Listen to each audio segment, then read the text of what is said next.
Hello and welcome to Bimotion IAS. This is a series of geography optional and we are discussing climatology which is module 3 of our series. आज हम एक ऐसे topic को discuss करने वाले हैं जो सिर्फ छोटा सा स्टैटिक टॉपिक या फैक्ट नहीं है बल्कि पूरा यूपीएससी ऑप्शनल का बैकबोन है, pressure belt of the world. हर साल क्वेश्चन आते हैं, डायरेक्टली नहीं लेकिन चाहे वो ग्लोबल विंड सिस्टम हो, चाहे वो मानसून का मैकेनिज़्म हो या फिर क्लाइमेट चेंज का इम्पैक्ट। अगर आपको प्रेशर बेल्ट समझ आ गया ना तो विंड जो आपके डिज़र्ट्स, मानसून, साइक्लोन्स सब एक ही फ्रेमवर्क में फिट हो जाते हैं। मान लो आप लोगों ने सिंपल सा प्रेशर बेल्ट समझ लिया ना तो इतने सारे फैक्ट आप लोगों के क्लियर हो जाएंगे। मैं इस लेक्चर में सिर्फ जनरल स्टडी वाले सुपरफिशियल चीज़ें नहीं बताने वाला कि भाई आप लोगों का प्री में ये फैक्ट रट लो, उसमें ये रट लो, नहीं। बट थिंकर्स के मॉडल्स, कीवर्ड्स, डायग्राम और आज के क्लाइमेटिक चेंज के एग्जांपल के साथ, मतलब एक बार नोट्स बन गए ना तो ये सिर्फ आपके 26 के लिए नहीं, 27 के लिए भी एग्ज़ाम के लिए वन स्टॉप सॉल्यूशन रहेंगे। मतलब आपको सिर्फ नोट्स बनाने हैं, सारे सारे पॉइंट्स अपन इसमें कंप्लीट करा देंगे। तो चालू शुरू करें, देखते हैं सिंपल का कंसेप्ट जो पूरे वर्ल्ड के क्लाइमेट को देखने के लिए सिंपल सा। अब आप चाहो तो मेरे सारे नोट्स से आप 20 मार्क्स का क्वेश्चन भी डायरेक्ट लिख के आ पाओगे, अपना पूरा का पूरा हैंडमेड नोट्स बन जाएंगे नॉर्मली। चलो स्टार्ट करें, pressure belt of the world. But start करने से पहले मैं आप लोगों से सॉरी बोलना चाहता हूँ। आप लोग जैसे सुन पा रहे होंगे कि मेरी आवाज़ थोड़ी सी ख़राब है, तो ये 2-3 दिन में जैसे मेरा ठीक होता है तो प्रॉपर अपन उस पर लौट आएंगे। तो अभी प्लीज़ इससे एडजस्ट कर लेना। मैं ट्राई कर रहा हूँ कि इस आवाज़ से भी मैं आप लोगों को पढ़ा पाऊँ, ठीक है। चलो शुरू करते हैं। देखो ये सिलेबस है, इसके अंदर हम लोगों ने जो रेड वाला पोर्शन है वो कंप्लीट कर लिया है। Temperature, heat budget of the earth, जितना हमने कंप्लीट किया है उससे ज़्यादा नहीं आता है और हम इंटरलिंक करते चले जाएंगे। समझ में आई नहीं वाली बात। आज हम लोग करने वाले हैं pressure belt of the world. अब pressure belt of the world से ही लिंक करता है atmospheric circulation, atmospheric stability and instability, planetary and the local wind. तो ये क्या है, ये हम लोगों का क्या हो गया, बेस हो गया। समझ में आने वाली बात।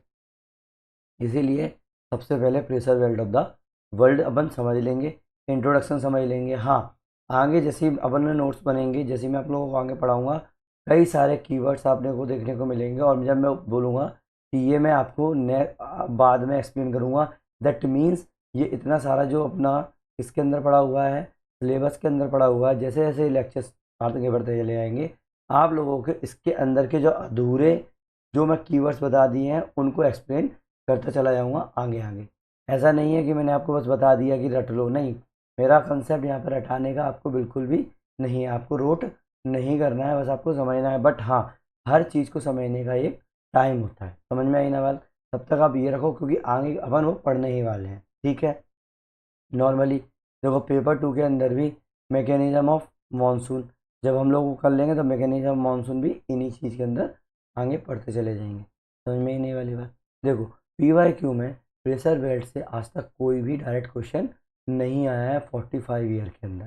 किसी ने ये नहीं पूछा है कि वर्ल्ड के प्रेशर बेल्ट कैसे कैसे होते हैं, कहाँ होते हैं, ट्रॉपिकल क्या होता है, सब ट्रॉपिकल क्या होता है। But they interlinked with the atmospheric circulation, wind system, monsoon and many phenomena of the world. समझ में आने वाली बात।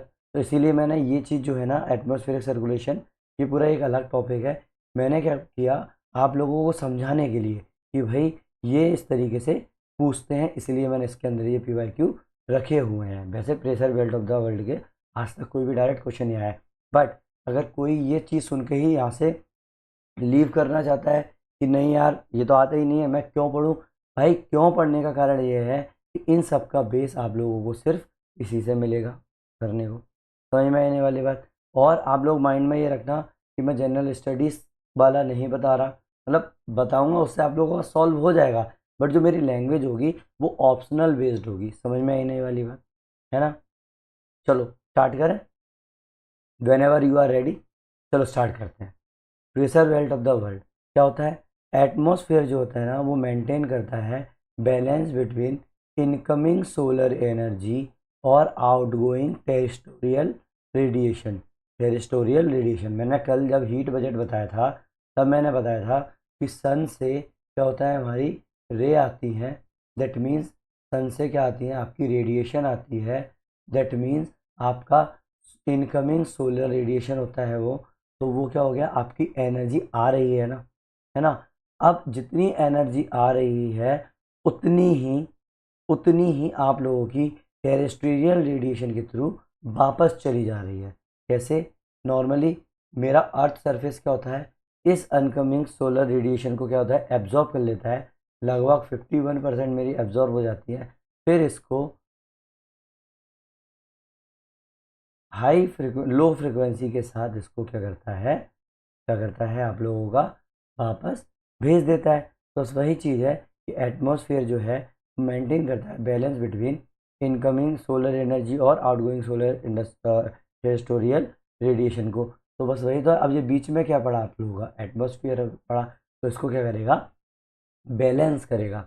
नाउ क्योंकि अनइक्वल हीटिंग हो रहा है, डिफरेंशियल आइसोलेशन जिसको अलग अलग जगह पर हीटिंग हो रही है ना, मैंने क्या बताया था कि जो हीटिंग हो रही है, अगर मैं लैटिट्यूडनल बात करूँ, क्या बात करूँ, लैटिट्यूडनल बात करूँ, तो मेरा यहाँ पर 0 डिग्री और 90 डिग्री, यहाँ पर मेरी अलग हीटिंग हो रही है, यहाँ पर मेरी अलग हीटिंग हो रही है। लेकिन ऐसा नहीं है कि ये ऐसे ऐसे धीरे धीरे घटती चली गई, नहीं। हो सकता है कि मेरी यहाँ पर अलग हीटिंग हो, यहाँ पर मेरा थोड़ा सा ठंडा हो, मतलब यहाँ पर मेरी सरप्लस हीटिंग हो, यहाँ पर मेरी डेफिसिट हीटिंग हो, फिर यहाँ मेरी सरप्लस हीटिंग हो, फिर मेरी यहाँ डेफिसिट हीटिंग हो। समझ में आया ना ये वाली बात? तो डिफरेंशियल इंसोलेशन मतलब लगभग 340 वाट पर मीटर स्क्वायर रिसीव होता है एवरेज में। बट जो इक्वेटर होता है ना, वहाँ पर ज़्यादा होता है, जो पोल होता है वहाँ पर कम होता है। तो across latitudes and the effect of the earth rotation, जैसे अब अर्थ रोटेशन के कारण कुछ फोर्सेस आते हैं। अब देखो, नाम मैं बता रहा हूँ, लेकिन जैसे मैं ट्राई सेलुलर मॉडल बताऊँगा ना, तो उस टाइम पे इसकी वर्किंग बताऊँगा कि ये कोरियोलिसिस फोर्स क्या होते हैं। नॉर्मली आप मोटा मोटा समझ लो कि कोरियोलिसिस फोर्स के कारण डिफ्लेक्शन हो जाता है अपना विंड का, ठीक है। अब विंड का डिफ्लेक्शन होगा, दैट मीन्स क्या होगा, आप लोगों की जो विंड होगी वो डिफ्लेक्ट कर जाएगी, तो मेरा जो जो विंड की डायरेक्शन होगी वो भी तो चेंज होगी ना। तो जो हमारी जो डिफ्लेक्शन होता है कोरोलिसिस फोर्स के कारण, जो इक्वेटर होता है वहाँ पर जीरो होता है। बट जैसे जैसे आप पोलवर्ड बढ़ते चले जाओगे, वहाँ पर क्या हो जाएगा, वो इंक्रीज होता चलेगा। दैट मीन्स स्ट्रॉन्ग होगा हमारा कहाँ पर, पोल पर। अब इसको मैं डिटेल में जो होगा वो मैं नेक्स्ट वीडियो में कवर करूँगा। ऐसा नहीं है कि मैं नहीं करूँगा, ठीक है, ये ज़रूरी है इसलिए, ठीक है। नाउ सर्टन लैटिट्यूडनल जोन्स होते हैं, कुछ जोन्स होते हैं जो कि परमानेंटली परमानेंटली डेवलप हो जाते हैं। कहाँ पर, हाई या लो प्रेशर। अब मान लो ये वाला जो इलाका है इसको लो प्रेशर या हाई प्रेशर बोलेंगे, जहाँ लो प्रेशर होगा फिर हाई प्रेशर होगा, इस तरीके से। तो इनको हम लोग क्या बोलेंगे, प्रेशर बेल्ट बोलेंगे। क्या होता है, परमानेंटली यहाँ पर बेल्ट डेवलप हो जाते हैं। तो एक जगह जहाँ पर लो प्रेशर होगा वहाँ पर लो प्रेशर बेल्ट होंगे, जहाँ पर हाई प्रेशर होगा वहाँ पर हाई प्रेशर बेल्ट होंगे। समझ में आने वाली बात? आगे और ज़्यादा आपको समझ में आएगा। ये सिर्फ आप लोगों का इंट्रोडक्शन है। क्या है? इंट्रो है, ठीक है। ओरिजिनली ओरिजिनली हैली ने एक्सप्लेन किया था, सबसे पहले जिसने एक्सप्लेन किया था, हैली ने एक्सप्लेन किया था इन प्रेशर बेल्ट वाली टर्म्स को, जिसमें ट्रेड विंड, फिर बाद में और थिंकर्स आए, उन्होंने क्या किया, जो मेरे इक्वेटर के पास जो भी बेल्ट बन रहे थे, तो इस इलाके में एक बेल्ट बन गया, तो वहाँ पर मेरी ट्रेड विंड चलती हैं, ठीक है, ट्रेड विंड चलती हैं। तो बाद में क्या हुआ, कुछ और थिंकर्स आए जैसे हेडली, फेरल, है ना। हेली ने एक्सप्लेन किया था, फिर एक आया हैरी, हेडली, एक आया फेरल। इनने क्या दिया, सर्कुलेशन मॉडल दिया, जिससे एक्सप्लेन हुआ और एक्सप्लेन किया इसके फॉर्मेशन को।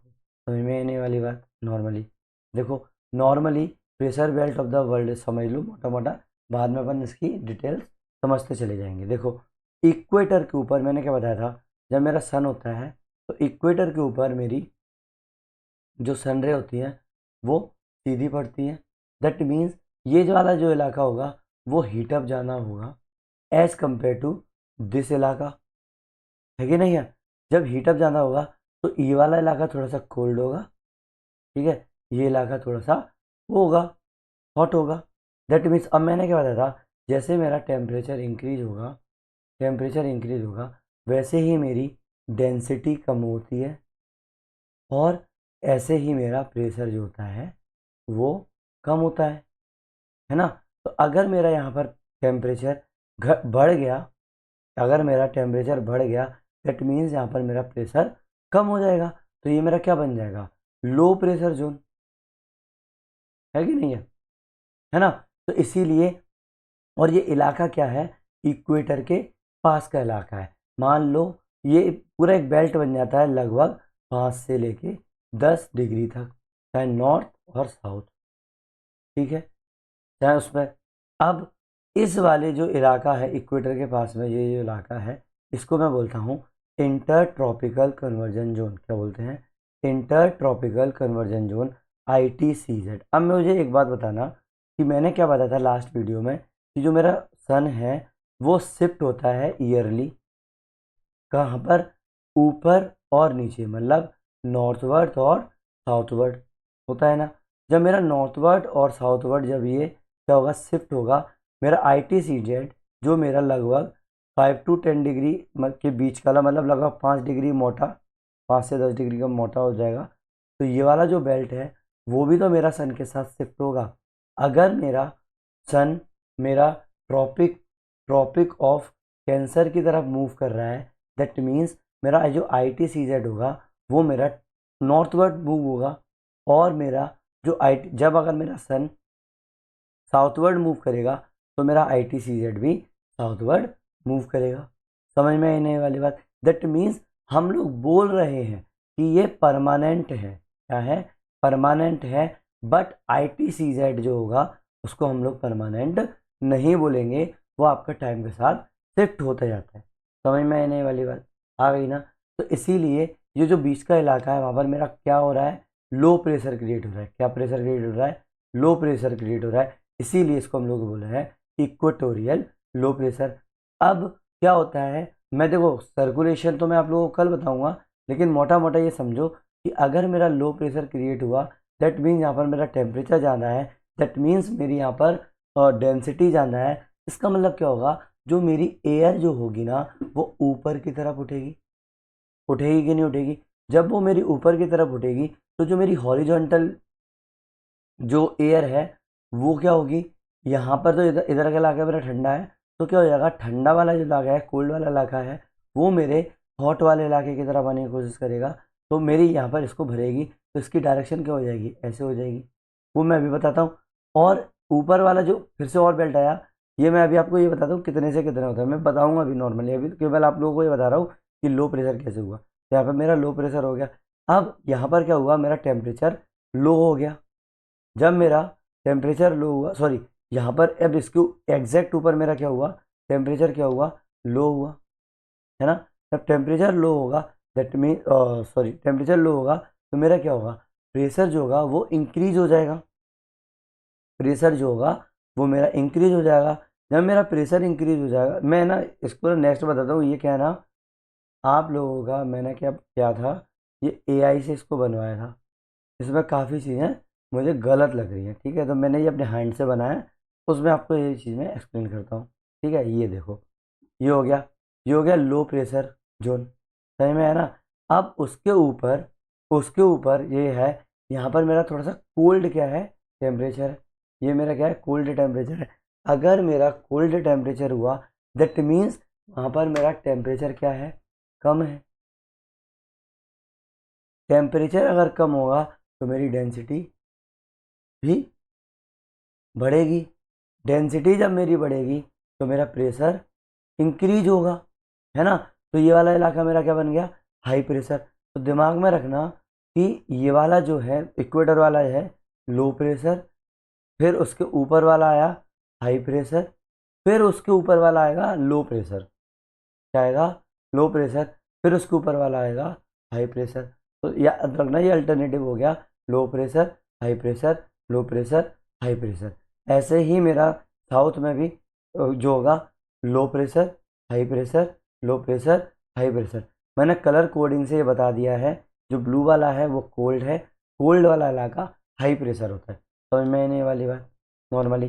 अब देखो, जो मैंने इक्वेटर वाला बताया था, तो मैंने कहा था लगभग 5 डिग्री से लेके 10 डिग्री तक इसकी मोटाई होती है। तो मैंने क्या किया, जो मेरा मोटाई कर दी मैंने लगभग 5 डिग्री की मोटाई कर दी इस प्रेशर बेल्ट की, ठीक है। 5 डिग्री नॉर्थ से लेके 5 डिग्री साउथ का जो इलाका है ना, वो मेरा क्या कहलाएगा, इक्वेटोरियल लो प्रेशर। इसको मैं डोल ड्रम भी बोलता हूँ। क्या बोलता हूँ? डोल ड्रम। क्या बोलूँगा? डोल ड्रम। फिर ऐसे ही 30 डिग्री नॉर्थ से लेके 35 डिग्री नॉर्थ मेरा क्या हो जाएगा, सब ट्रॉपिकल हाई प्रेशर हो जाएगा। सब ट्रॉपिकल हाई प्रेशर बेल्ट हो जाएगा, जिसको मैं हॉर्स लेटीट्यूड बोलूँगा। क्या बोलूँगा? हॉर्स लेटीट्यूड बोलूँगा। रीज़न क्या है, यहाँ पर हवा बहुत ज़्यादा तेज चलती है हॉरिजॉन्टली।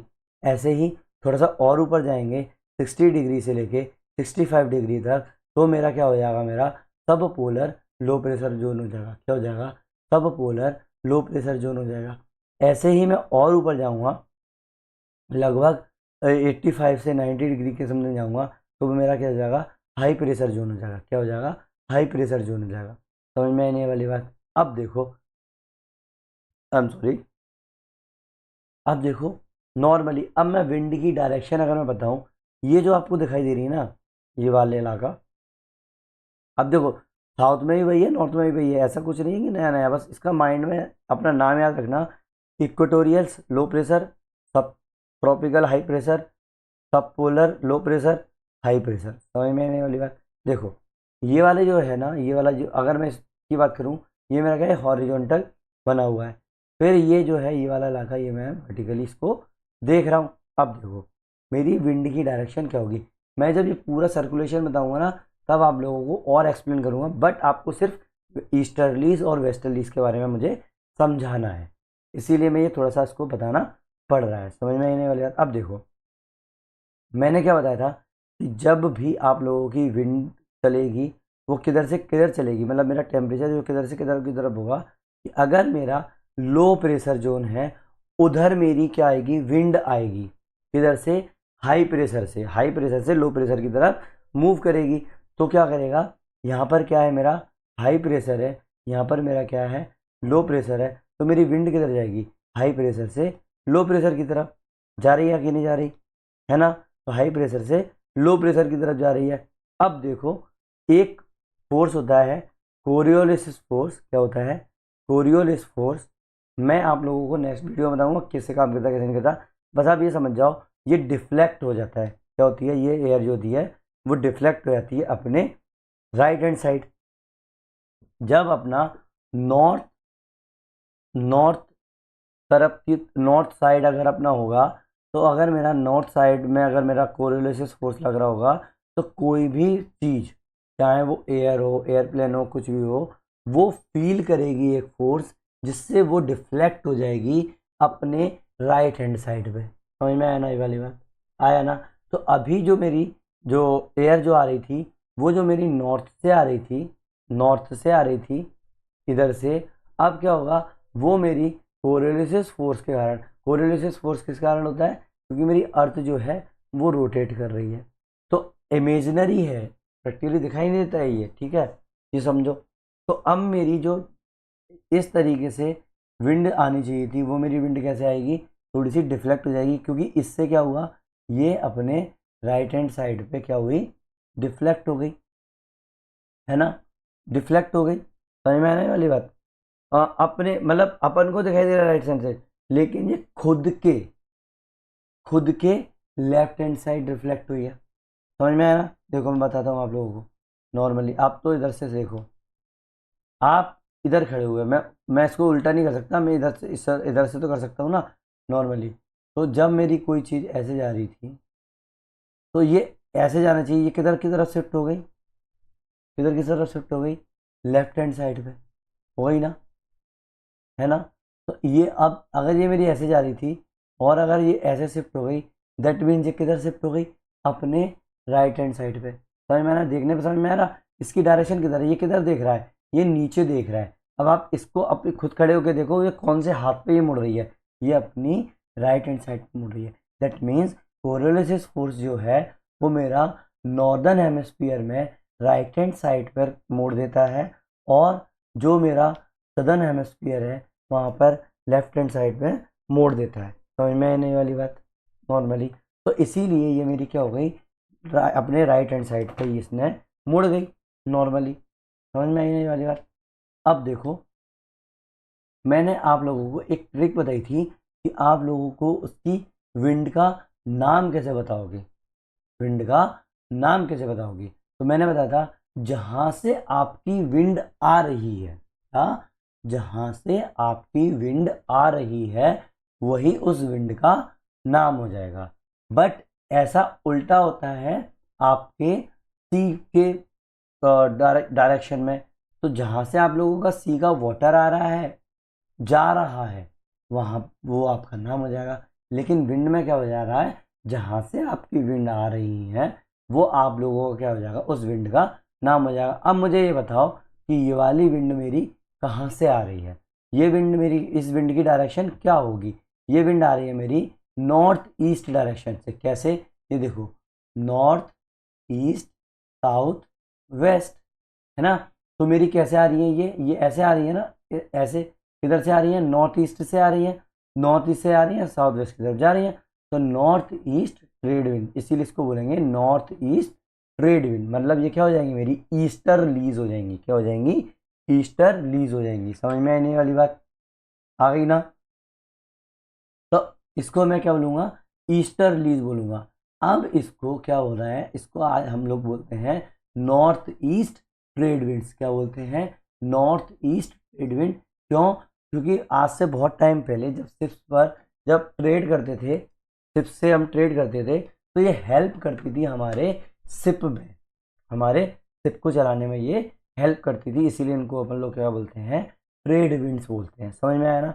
अब इसकी डायरेक्शन नॉर्थ ईस्ट है, that means these are easterlies. तो आप लोगों को कोई भी अगर ये बोले कि इक्वेटोरियल इलाके में ईस्टर्लीज चलती हैं, दैट मीन्स वो नॉर्थ ईस्ट ट्रेड विंड की बात कर रहा है, क्योंकि उसकी डायरेक्शन ईस्ट से ही आ रही है। समझ में आने वाली बात आ गई ना, समझ में आई ना। ठीक है।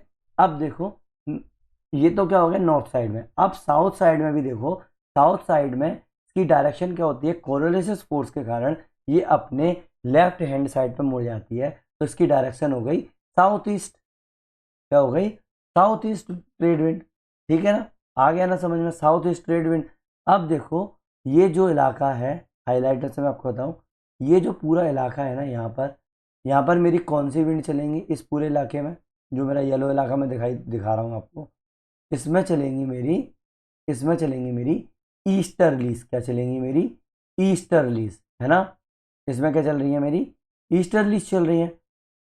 इसके बाद जब मैं और ऊपर जाऊंगा, मतलब मेरा 30 डिग्री नॉर्थ से लेके 30 डिग्री साउथ तक मेरी कौन सी एयर चलेगी, ईस्टर्लीज चलेगी। अब ये मैं क्यों नहीं बता रहा आप लोगों को ये वाले सेल्स के बारे में, क्योंकि मुझे सर्कुलेशन अभी नहीं बताना, वो मैं नेक्स्ट वीडियो में बताऊंगा। आप लोग बोलोगे यार अधूरा छोड़ दी, इसीलिए मैं बता रहा हूँ, उसको मैं इग्नोर अभी मार रहा हूँ, क्योंकि लंबा बहुत ज़्यादा हो जाएगा लेक्चर। मुझे सिर्फ आप लोगों को प्रेशर बेल्ट बताने हैं कि आप लोग समझ जाओ। ठीक है। तो क्या होगा, जो मेरा लो प्रेशर बेल्ट है, मतलब हाई प्रेशर और दूसरे हाई प्रेशर के बीच में मेरा क्या चल रहा है, ईस्टर लीज चल रही है। अगर मैं नॉर्दर्न हेमिस्फीयर और सदर्न हेमिस्फीयर को अलग ले लूँ, तो मेरा इक्वेटोरियल लो प्रेशर से लेके सब ट्रॉपिकल हाई प्रेशर तक मेरा क्या चलेगा, नॉर्मली नॉर्मली क्या चलेगा मेरा, सब ट्रॉपिकल क्या चलेगा, ईस्टर्लीज चलेगी। समझ में आई ना, ईस्टर्लीज आप लोगों को आई होप समझ में आ गई होगी, नहीं आई तो मुझे कमेंट सेक्शन में बता देना। अब आए अपन ऊपर 35 डिग्री नॉर्थ से लेके 65 डिग्री नॉर्थ तक, ऐसे ही उल्टा इसमें लिख लो, 30 से लेके और 60 तक। मैं ऐसे करता हूँ, 30 से लेके 60 तक बोलते हैं अपन इसको, ठीक है, मोटा मोटा नहीं लगेगा। 30 से लेके 60 तक, और इसमें 30 से लेके 60 तक क्या होगा आप लोगों का, वेस्टर्न लीज चलेंगी। क्यों, क्योंकि अब क्या हुआ, हाई प्रेशर इधर है, लो प्रेशर इधर है, तो हाई प्रेशर से किधर जाएगी, लो प्रेशर की तरफ जाएगी। जब इधर जा रही है तो मैंने क्या बताया था, हमेशा नॉर्दर्न हेमिस्फीयर में जो विंड जो होती है वो किधर शिफ्ट कर जाएगी आप लोगों की, राइट हैंड साइड पे। तो ये क्या हुआ, वैसे इसको ऐसे जाना चाहिए था, इस विंड को चली कैसे गई, ऐसे चली गई। तो इसका मतलब ये शिफ्ट हो गई इधर। तो अब इसकी डायरेक्शन देखो, ये डायरेक्शन क्या होगी मेरी, ये डायरेक्शन क्या हो गई, सीधा सीधा कैसे आ रही है मेरी, वेस्ट से आ रही है कि नहीं है। ये कौन सी आ रही है, वेस्ट, तो इसका मतलब क्या हो जाएगा, वेस्टर्लीज हो जाएगी। नॉर्थ ईस्ट साउथ वेस्ट, तो ये क्या हो जाएगी मेरी वेस्टर्ली, वेस्ट से आ रही है ना, इधर से आ रही है ना, तो ये देखो ये मेरी वेस्ट से आ रही है कि नहीं। तो ये कौन सी डायरेक्शन है, south north west direction, south west, ये क्या हो जाएगी मेरी south west direction, south west से आ रही है ना, तो इसको मैं क्या बोलूँगा, क्या बोलूँगा सीधा, वेस्टर्लीज। अब चाहो तो उसको साउथ वेस्ट वेस्टर्ली से बोल सकते हो, लेकिन मैं क्यों नहीं बोल रहा, क्योंकि यहाँ अलग हो गया, यहाँ अलग हो गया। समझ में आने वाली बात, तो ये होगी मेरी वेस्टर्लीज, ये मेरी ईस्टर्लीज, ये मेरी वेस्टर्लीज, सेम ये मेरी ईस्टर्लीज, ये मेरी वेस्टर्लीज। समझ में आने वाली बात आ गई ना, तो मतलब easterlies westerlies easterlies, easterlies westerlies easterlies, आ गया ना इस चीज़ समझ में मोटा मोटा आप लोगों को, नॉर्मली, है ना। अब ये तो मैंने आप लोगों को क्या बताया था, मोटा इस तरीके से बता दिया, लेकिन आप तो एग्जाम में तो यहाँ तो बहुत देर लग जाएगी इसको सॉल्व करने में, तो मैं आप लोगों को क्या करूँगा, छोटा सा आप लोगों को ये बताता हूँ कि इस तरीके से आप लोग वहाँ बना लेना, ठीक है। Wait, I am sorry for that, कैसे करते हैं इसको, screen, wait wait wait, green white, देखो मैं अभी आप लोगों को डायरेक्ट डायग्राम बना देता हूँ, आप अपने नोट्स में बना लेना सीधा। ये हो गया मेरा, ये हो गया मेरा, ये हो गया मेरा, ठीक है। ऐसे ही इधर और इधर, समझ में आया ना। ये हो गया मेरा इक्वेटर, ठीक है, मतलब 0 डिग्री, 30 डिग्री, 60 डिग्री, 90 डिग्री, आप इस तरीके से याद रखना, ठीक है। यहाँ पर मेरी क्या आएगी, ईस्टर्लीज आएंगी, ठीक है, यहाँ पर मेरी वेस्टर्लीज आएंगी, यहाँ पर मेरी ईस्टर्लीज आएंगी, डायरेक्शन ये हो गई। ऐसे आप बना के आ जाना, फिर इधर ऐसे, है ना, फिर ऐसे, इसमें भी ऐसे ही करना, ये ऐसे, ये ऐसे, ऐसे, ऐसे, ऐसे, समझ में आने वाली बात आ गई ना, नॉर्मली आप बस ये बना के आ जाना, समझ में आया ना। यहाँ पे क्या लिखोगे, ये मेरा है low pressure, high pressure, low pressure, high pressure, ऐसे ही high pressure, low pressure, high pressure, बस ये आप क्या करना, इस तरीके से डायग्राम बना के आना, मैंने आपको ये आइडिया दे दिया, समझ में आने वाली बात, normally. Wait, actually I am new on this, that is why, wait, think what just happened here,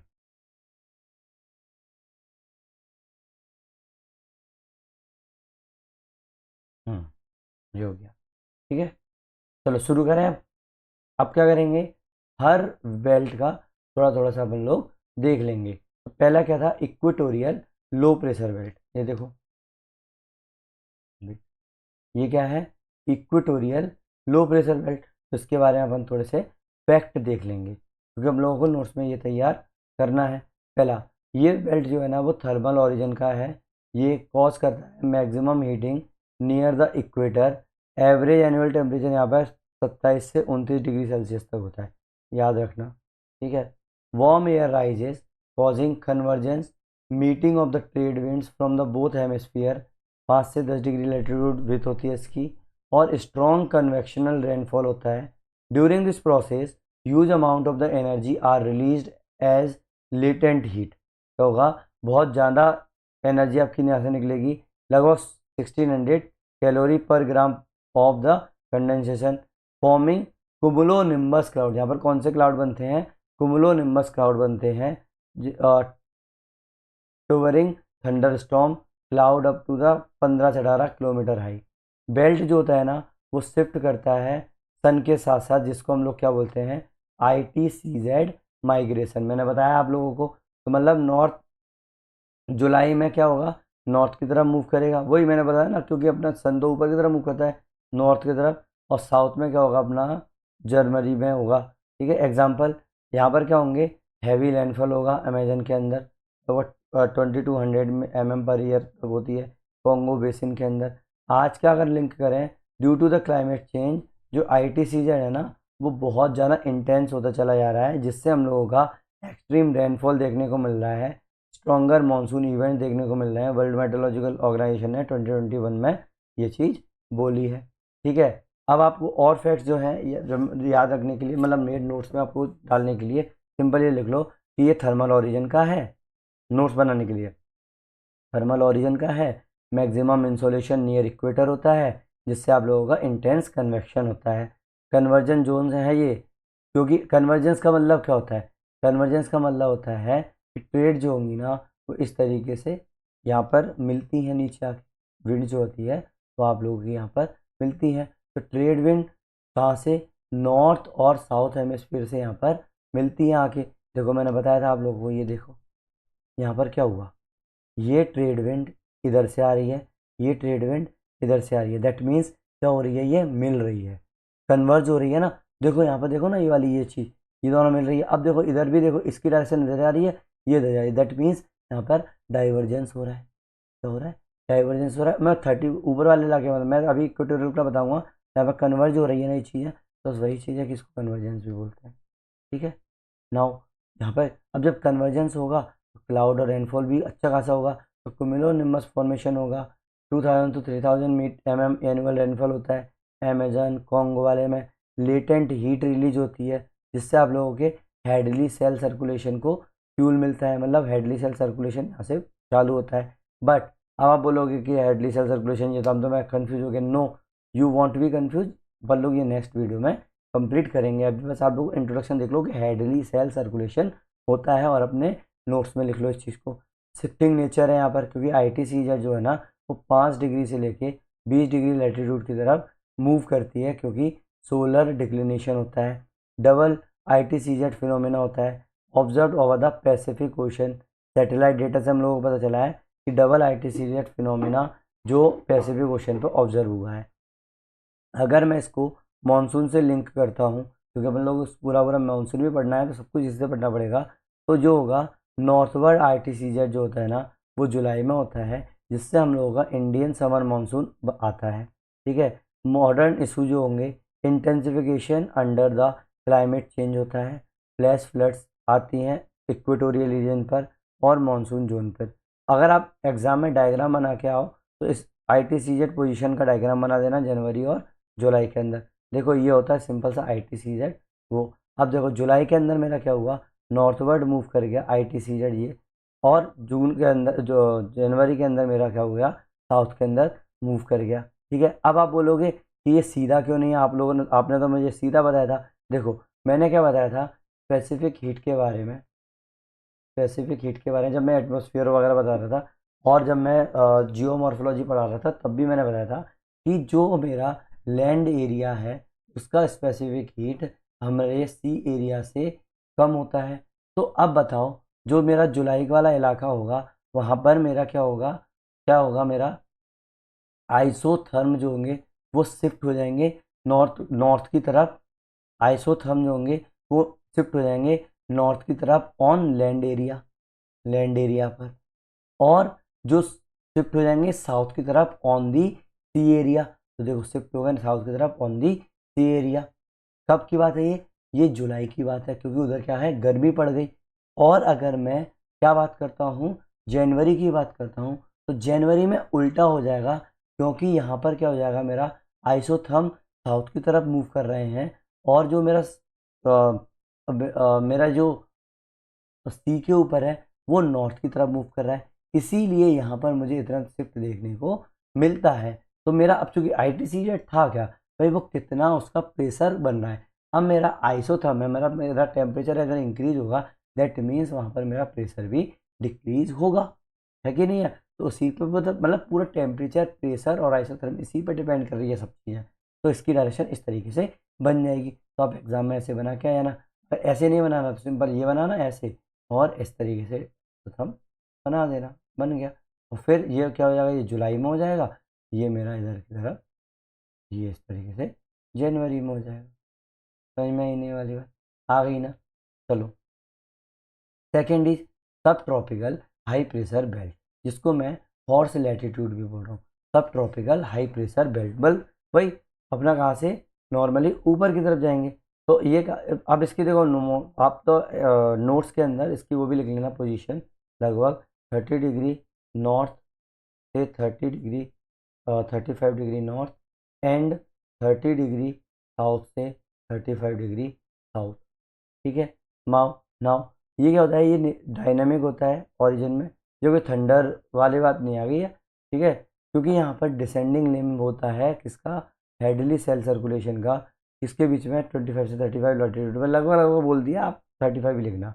descending air क्या होती है, अंडरगो होती है subsidence, downward sinking of the air gets warmer by the adiabatic heating. क्या होता है, जो descending air, अब देखो, अब मैं अपना प्रेशर बेल्ट बताने के लिए तो अभी बता नहीं रहा, इसीलिए आप लोगों को थोड़ा सा टफ लग रहा होगा। बस अब ये समझ लो कि यहाँ पर एयर जो होती है वो वर्टिकली डिसेंड होती है।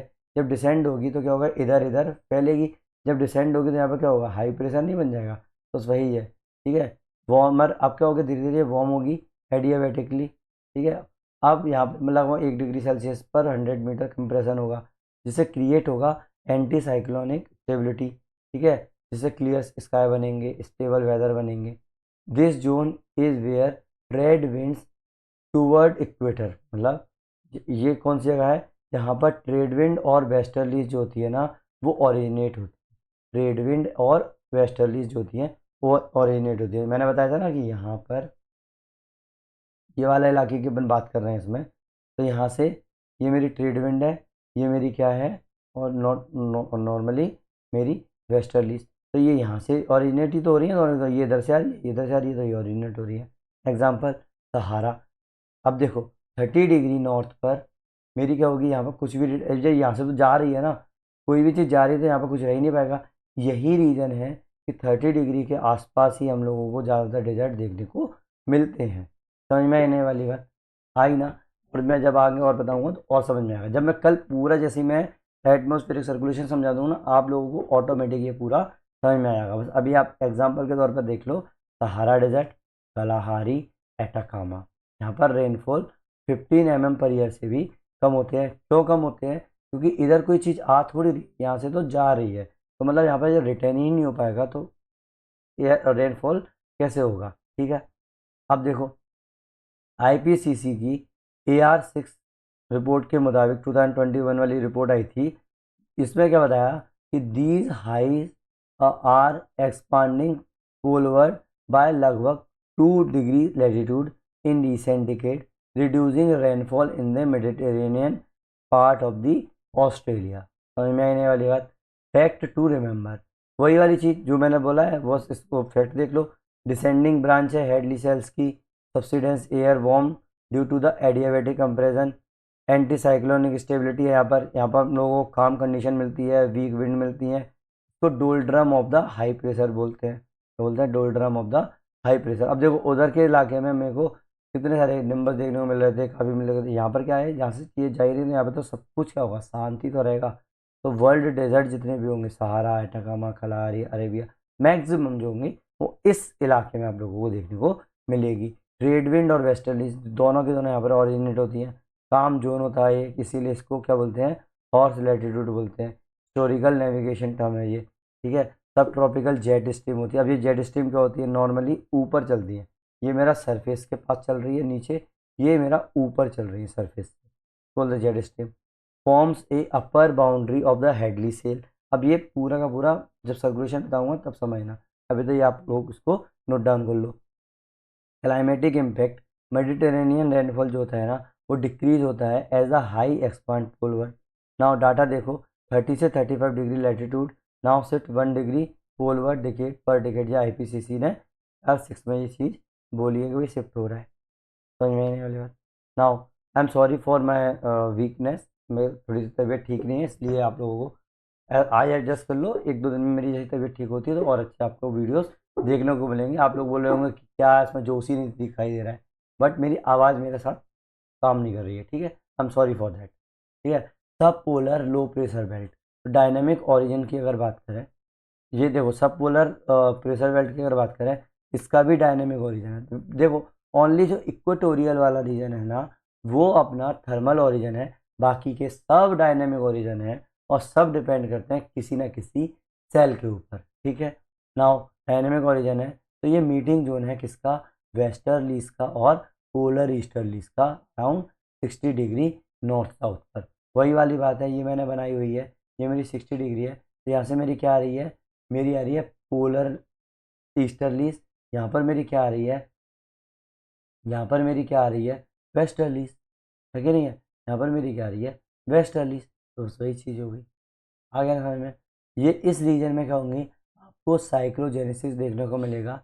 यहाँ पर आप लोगों के डेवलप होते हैं टेम्परेट साइक्लोन। अब देखो, यहाँ दो चीज़ें अगर मिलेंगी तो फ्रंट्स तक आपस में टकराएंगी, फ्रंट्स वाली बात आ गई ना, दैट मीन्स यहाँ पर साइक्लोनिक एक्टिविटी होगी। तो बस वही है, एवरेज 30 से 60 साइक्लोन्स पर ईयर आते हैं नॉर्थ अटलांटिक ओशन में, समझ में है ना। ये कंट्रोल की जाती है किसके द्वारा, रोजबी वेव्स के द्वारा। किसके द्वारा, रोजबी वेव्स के द्वारा।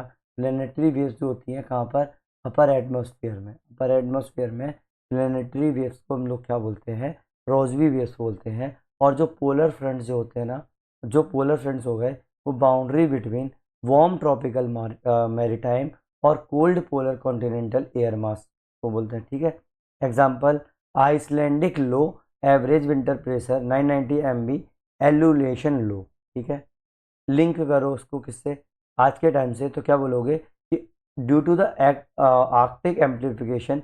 मैंने कल बताया था कि आर्कटिक एम्प्लीफिकेशन का मतलब होता है कि उस इलाके में मेरा टेम्परेचर नॉर्मल से ज़्यादा इंक्रीज हो जाना, समझ में आने बात। इसके कारण मेरी जो आइस हो रही है ना, वहाँ पर ग्लेशियर्स जो हो रहे हैं ना, वो पिघल रहे हैं, और जो एल्बिडो इफेक्ट है वो कम होता जा रहा है। तो ये क्या हो गई, एक विशियस साइकिल चालू हो गई। तो बस वही वाली बात है। तो आर्कटिक वार्मिंग हो रही है 4 times of the global average, IPCC 2021 की रिपोर्ट के अकॉर्डिंग ये आया है। ये पोलर फ्रंट में वीकन हुआ, which is marked as the jet stream meander more, causing the extreme winters और the heat waves in the mid latitude. समझ में आने वाली बात। Now fact point to remember, fact point to remember इसी वाले में देखो, मैंने हर उसके फैक्ट पॉइंट रखे हुए हैं, ठीक है। नाउ वेट,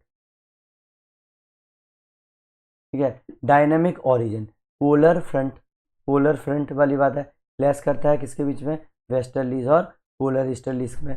साइक्लोजेनेसिस में यहाँ पर टेम्परेट साइक्लोन्स आते हैं। अब ये टेम्परेट साइक्लोन अपन आगे पढ़ेंगे। Now storm tracks important for the shipping north Atlantic fisheries, क्योंकि यहाँ पर क्या हो रहा है, दो फ्रंट टकरा रहे हैं ना, मतलब चीज़ें क्या रही, ठंडी और गर्म टकरा रही है, तो वही चीज़ होगी, इसी चक्कर में ये चीज़ हो रही है।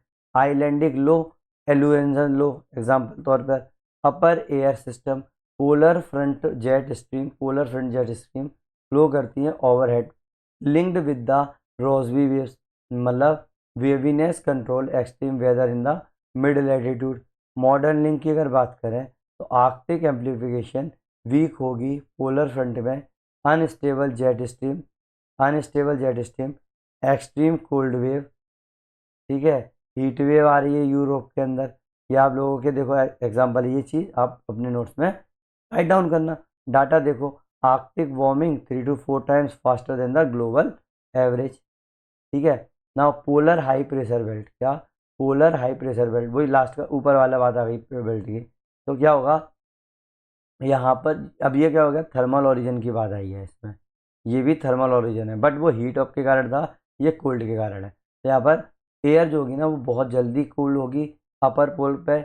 एवरेज विंटर टेम्परेचर यहाँ पर -30 डिग्री सेल्सियस से -50 डिग्री सेल्सियस तक पहुँच जाता है, becoming dense and sink. Now source of polar easterlies, ये क्या हो गया, पोलर ईस्टर्लीज यहाँ से आती हैं। Cold dry winds blowing from the poles 20 to 40 kilometre hour per hour average होगा इसका। Also gives rise to the katabatic wind, gravity driven cold wind Antarctica up to 200 kilometre per hour. Example देख लो, Siberian high seasonal up to 1050 MB in winter, Antarctic high permanent होगा 1030 MB पर, ठीक है। Link देखो, warming of the pole is disturbing the polar vortex, मतलब polar vortex का मतलब क्या होता है कि लार्ज सर्कुलर विंड जो होगी ना, वो सिस्टम के अंदर, पोल के अंदर आने लगती है, तो क्या अफेक्ट करेगा विंटर वेदर्स को, कहाँ पर, यूरेशिया और नॉर्थ अमेरिका में। ये 2014 की US में जो कोल्ड वेव आई थी ना, उसका एग्जाम्पल लिखाना, समझ में आया ना। ये आप लोगों के नोट्स तैयार होते चले जाएंगे। हाँ, मैं आप लोगों को जाना अभी बोल के एक्सप्लेन नहीं कर रहा हूँ, क्योंकि उतना ही जरूरी है। आप लोगों ने देखा था डायरेक्ट इससे रिलेटेड क्वेश्चन याद है, बट ये आप लोगों के पॉइंट्स तैयार हो जाएंगे, आप इसको कहीं भी यूज करके आ सकते हैं। ठीक है, अब देखो इसमें फैक्ट पॉइंट वही चीज़ हो गई, वो जो चीज़ मैंने बोली, थर्मल ओरिजिन है, कोल्ड डेंसिंग एयर हो गई, source of the polar studies आ गई, cold dry winds flow overward, katabatic wind आ गई, strong gravity driven the air flow Antarctica, example Siberian high की बात हो गई, एंटार्क्टिका हाई की बात हो गई, large upper air cyclonic circulation की बात हो गई, full types of the high pressure flow हो गया, मॉडर्न एनोमली में स्ट्रेटोस्फेरिक वार्मिंग आ गई, इवेंट जहाँ पे डिस्टर्ब कर रहे हैं पोलर वॉर्टेक्स को, हार्स विंटर हो गई यूरेशिया और नॉर्थ अमेरिका के अंदर, linked to climate, melting sea ice alter albedo, weakens stability of the high. समझ में आने वाली बात नॉर्मली। ठीक है, पूरा का पूरा जो मैंने बताया ना ये अपन यहाँ पर कर सकते हैं, बस इसको ये वाले सेल्स पद बना के आना, बाकी ये सब चीज़ें आगे नहीं वाली बात। नाउ क्रॉस लिंकिंग डायमेंशन अगर देखें तो देखो विंड सिस्टम जो होगा वो उससे बनेगा, बेल्ट जो होगा ना ये, अब ये अपन लोग कर क्यों रहे हैं पूरा पूरा वो समझो कि अपन लोगों ने क्यों किया, कहाँ होगा। तो बेल्ट जो है ना वो एक्सप्लेन करता है ओरिजिन ऑफ परमानेंट विंड को ये एक्सप्लेन करता है, जिसमें हम लोगों की ट्रेड विंड, वेस्टर्लीज और ईस्टर्लीज होती है। समझ में आया ना। और ऊपर से क्या एक्सप्लेन करता है, डेजर्ट और मानसून। डेजर्ट जो है ना वो लोकेटेड होते हैं अंडर सब ट्रॉपिकल हाई में। ठीक है, अब अगर ये सब ट्रॉपिकल हाई में होंगे, आई एम सॉरी, तो क्या होगा, मैंने बताया था हाई प्रेशर है, इसका मतलब यहाँ पर क्या होगा, रेनफॉल कम होगा। नेक्स्ट इज मानसून जो है ना उसको लिंक किया जाता है हमेशा किसके साथ, ITCZ शिफ्ट के साथ। अगर ये ITCZ शिफ्ट नहीं होगा तो हमारे पास मानसून आने का टाइमिंग का भी पता नहीं होगा। ऊपर से मानसून आया भी कि नहीं आया वो भी कोई भरोसा नहीं है। क्लाइमेटिक जोन जब आगे होगा तो बताऊंगा मैं। क्लाइमेटिक जोन्स ओपन क्लासिफिकेशन जो है ना वो इसी से ये इसी जो जो है प्रेशर बेल्ट जो है इसके क्या है, रूट है। ठीक है, कंटेम्प्रेरी शिफ्ट की अगर बात करें, expansion of the subtropical high plus weakening polar lows, new climatic realities आ गई। Expansion of subtropical highs plus weakening polar lows, new climatic realities की बात हो गई। आ गया ना, ये बस ये लिंक देखो कि देखो कॉमन सेंस की बात है कि अगर एग्जाम में नहीं पूछ रहे हैं लेकिन ये फिर भी यूज हो रहा है, आप इसको छोड़ नहीं सकते हैं। ठीक है, seasonal shift of the belt, अब देखो सीजनली शिफ्ट होते हैं ये बेल्ट, ऐसा नहीं है मैंने बोल दिया कि भाई 30 डिग्री पर ये बेल्ट रहेगा, नहीं, मैंने बताया ना कि सन के शिफ्ट होने के साथ साथ ये भी चीज़ें शिफ्ट होती चली जाती हैं। नाउ प्रेशर बेल्ट जो होंगे ना वो नॉर्थ या साउथ की तरफ सन की डायरेक्शन में शिफ्ट होते चले जाएंगे, लगभग 5 से 10 डिग्री एल्टीट्यूड शिफ्ट होगा हर साल। ठीक है, ये एक्सप्लेन करता है इंडियन मानसून को, मतलब नॉर्थवर्ड ITCZ जो होगा ना वो शिफ्ट होगा समर में, full monsoon wind giving 70% of the India's annual rainfall, मतलब इंडिया के रेनफॉल का लगभग 70% ये हम लोगों को देता है। मेडिटेरेनियन क्लाइमेट की अगर बात करें, मेडिटेरेनियन क्लाइमेट रेनफॉल की अगर बात करें तो विंटर जो होगी वो शिफ्ट होगी westerlies, bring the cyclonic rain, मतलब 400 से 600 mm तक रेन बता दिए। डायग्राम आप बना के आ सकते हो वही वाला ITCZ वाला, जिस तरीके से मैंने बता दिया था, फ्लो चार्ट बना के आना वहाँ पे एग्जाम में इस तरीके का। ठीक है, ये वाला फ्लो चार्ट बनेगा आप लोगों का नॉर्मली। ये हो गया, पहले इंसोलेशन होगा, फिर प्रेशर ग्रेडियंट होगा, फिर सर्कुलेशन होगा, फिर सीजनल शिफ्ट आएगी और उस पर मेरा क्लाइमेटिक इम्पैक्ट पड़ेगा। समझ में आने वाली बात, देखो वही डायग्राम फिर से बना दिया, वही वाली, समझ में आया।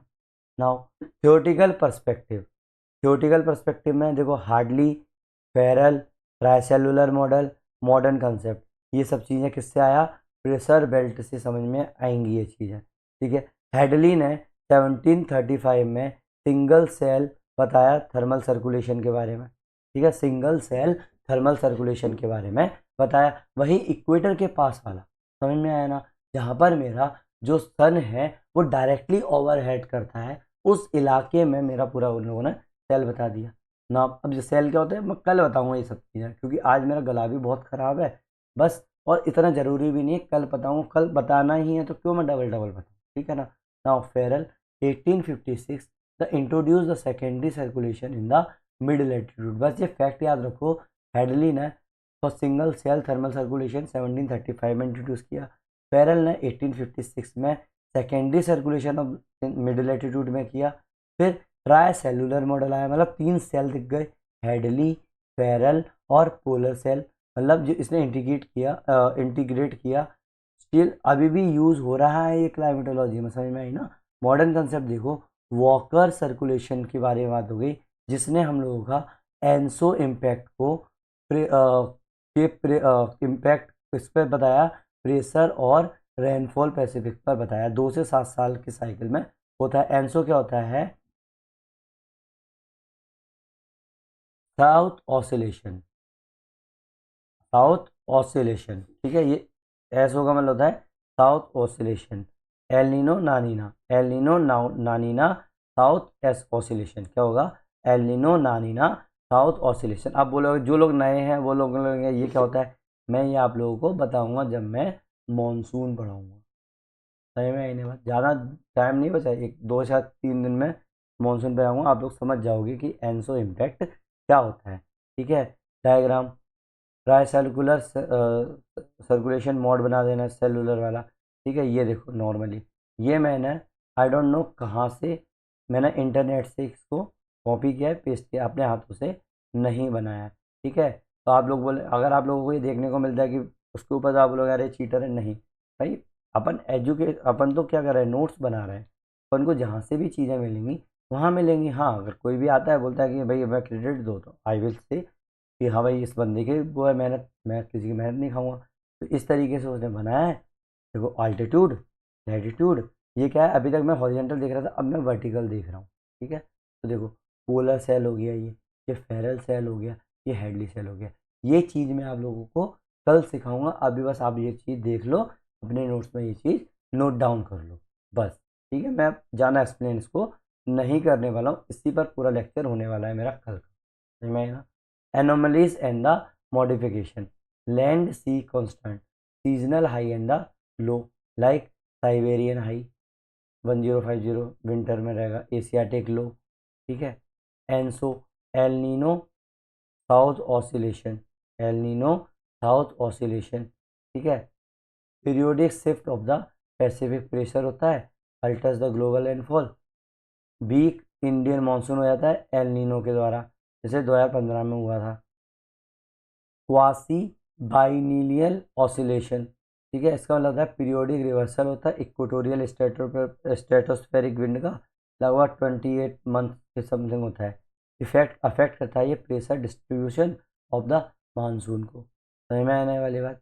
नॉर्मली आप ये लाइंस पढ़ लो, इसको मैं एक्सप्लेन करूँगा आगे आने वाले वीडियोस के अंदर, एक एक चीज़ एक्सप्लेन होगी। ये सिर्फ अपन ने क्या किया है, इंट्रोड्यूस कर दिया इन चीज़ों को। सिग्निफिकेंस क्या होगा भाई इस चीज़ का, अपन जो इतना पढ़ रहे हैं सारे प्रेशर बेल्ट, क्या होगा, मैंने सारे सिग्निफिकेंस रास्ते में बता ही दिया आप लोगों को। एक्सप्लेन करता है ये ग्लोबल क्लाइमेटिक जोन को, पहला सिग्निफिकेंट चीज़ होगा, जो कि कोपन का क्लासिफिकेशन जो 1884 में है उसका बेस है, ठीक है। ये अब क्या होते हैं, ये अपन जब कोपन थेवर्दा ये सब भी पढ़ेंगे, समझ में आएगा आप लोगों को। डिटरमाइन करता है डेजर्ट को, लगभग 20% जो अर्थ के जो लैंड है उसको, मॉनसून को अफेक्ट करता है 70% ऑफ द एशियन पॉपुलेशन को, स्टॉर्म ट्रैक्स को, नॉर्थ अटलांटिक 40 to 60 जो साइक्लोन्स पर ईयर बनते हैं, ट्रेड रूट्स को, ठीक है। Climate change is altering their spatial distribution, मतलब जहाँ पर वो होते हैं उसको वो अल्टर कर रहे हैं कि किस जगह पर होते हैं, वो शिफ्ट हो रहे हैं थोड़े थोड़े से। सब ट्रॉपिकल हाई आर शिफ्टिंग पोलवर्ड, जो सब ट्रॉपिकल हाई जो ऊपर थे वो क्या हो रहे हैं, पोलवर्ड शिफ्ट कर रहे हैं। और पोलर लो जो है वो क्या कर रहे हैं, वो वीक होते जा रहे हैं। और जो आई टी सी जेड जो है ना, वो और ज़्यादा इंटेंस होता चला जा रहा है क्लाइमेट चेंज के कारण, ठीक है। अब देखो मैंने इतना सारा बता दिया, ठीक है, क्वेश्चन आया नहीं है मुझे पता है। नॉर्मली लोग नोट्स लिख लेंगे, इस वाले टॉपिक पे मैं क्यों बता रहा हूँ, नॉर्मली नोट्स लिख लेंगे, बट उनको समझ में ही नहीं आएगा कि मेरे को आंसर स्टाइल कैसे करनी है। सिंपल आप लोगों को क्या करना है, अगर इस तरीके की चीज़ आ जाए तो, क्योंकि आइडिया नहीं होता इतना सारा पढ़ने के बाद मेरे नोट्स बन गए लेकिन मैं आंसर लिख ही नहीं पा रहा हूँ, तो उसका मैं आइडिया देता हूँ कि किस तरीके से होगा। आंसर राइटिंग स्टाइल कैसे होगी, पहले आप करोगे इंट्रोडक्शन लिखोगे, इसके अंदर आप बेल्ट को डिफाइन करोगे, क्लासिकल थ्योरीज लिख दोगे, हाली हेडली वगैरह की। जब मैं सर्कुलेशन कराऊंगा ना उसके बाद देखना ये चीज़ है, ठीक है। फिर बॉडी लिखोगे, आप बताओगे कि कौन सा बेल्ट है, क्या कॉज है उसका, फिर सीजनल शिफ्ट कैसा आता है, एनोमलीज कैसी हो रही हैं, आप उस बॉडी के अंदर लिख लोगे। फिर कंक्लूड कर दोगे, देखो कंक्लूड में सिंपल सी लाइन लिख दोगे, while classical pressure belt remain relevant, classical changes significantly altering there stability and the position. समझ में आया ना। फिर आप डायग्राम यूज़ कर सकते हो, वर्ल्ड मैप का यूज़ कर सकते हो जिसमें सारे बेल्ट दिखाई दें, ITCZ का बता सकते हो जिसमें जनवरी और जुलाई के अंदर शिफ्ट हो रहा है, ट्राई सेलुलर मॉडल्स का बना सकते हो, फ्लो चार्ट्स बना सकते हो जिसमें एनर्जी सर्कुलेशन क्लाइमेट सब कुछ दिख रहे हो, है कि नहीं है। तो ये आपका स्ट्रक्चर हो जाएगा। समझ में आया ना। ये किसी कोचिंग इंस्टीट्यूट में आप लोगों को देखने को नहीं मिलेगा, ठीक है। ये पर्सनली 11 साल की मेहनत है मेरी, मुझे पता है मैं किस तरीके से लोगों को बताता हूँ, किस तरीके से हैंडल करना होता है। जब एक्चुअल एग्ज़ाम में हम लोग पढ़ने लिखने के लिए जाते हैं ना, तो हमारे सारे के सारे नोट्स रखे रह जाते हैं, जब आप लोगों को समझ में नहीं आता कि किस तरीके से इंट्रोड्यूस करूँ। और जो मैंने इतना सारा पढ़ाया है उसके और आप शॉर्ट नोट्स बना सकते हो नॉर्मल, कि आपको अगर मान लो मैंने इतना सारा पढ़ा दिया, वो तो आपके पास लगभग 6 से 7 पेज का मटेरियल हो गया, है ना। लेकिन एग्ज़ाम में आप लोगों को कितना लिखना पड़ेगा, ज़्यादा से ज़्यादा 2 पेज, ठीक है। वो 4 पेज के लिखने के लिए सिर्फ 2 पेज आप लोगों को लिखने वाली चीज़ें चाहिए होंगी, ठीक है।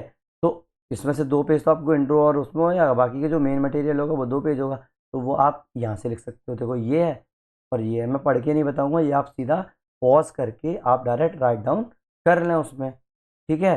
तो मतलब यही मेरे नोट्स हैं, याद रखना। आप लोगों को अगर लगता है कि नहीं ये मैंने लेक्चर ले लिया, इसके मैं PDF प्रोवाइड करा दूँ, तो भाई अगर आप सीरियस हो ना, आप अपने हाथ से जब लिखोगे ना तो आपके नोट्स आपको समझ में, मैं अपने हैंड रिटन नोट्स अगर आपको दे दूंगा तो आपको वो फील नहीं आने वाला है। आप खुद से लिखोगे, आपको बूस्टअप मिलेगा, आपको कॉन्फिडेंस बूस्ट होगा और आप एग्जाम में डायरेक्ट वही की वही लिख के आएंगे। लैंग्वेज भी आपको यही यूज़ करने हैं, पॉइंट भी आपको यही यूज़ करने हैं, और जहाँ मैंने डायग्राम्स बताए हैं वहाँ डायग्राम्स यूज़ करो, आपका नोट्स तैयार हो गए। समझ में आने वाली बात।